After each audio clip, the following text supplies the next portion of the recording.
Right product to the right doctor. ওদের একটা assignment আমরা দিয়েছিলাম, যেখানে ওরা একটা মলিকিউল নিয়ে সার্ভে করেছে। আমি একটু রিকোয়েস্ট করব যে শুভ সংকেত, একটু তোমার এক্সপিরিয়েন্সটা শেয়ার করো। অ্যাকচুয়ালি আমাদের এই ক্যারিওগ্রাফ থেকে একটা মলিকিউল দেওয়া হয় পার স্টুডেন্টদের। তো আমার মলিকিউল ছিল অ্যামলোডিপিন।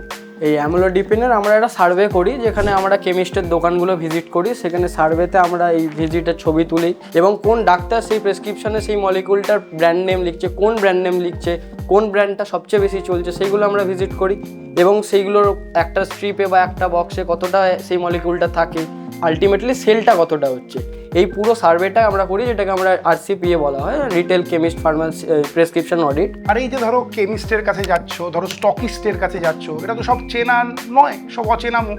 তো এদেরকে কনভিন্স করো কি করে? অচেনা দোকান প্রথমে গেলাম যখন, তো একটু যখন ভিড়টা কম মনে হলো, যখন গিয়ে প্রশ্নটা করলে উত্তরটা পাবো মনে হলো, ঠিক তখন গেলাম।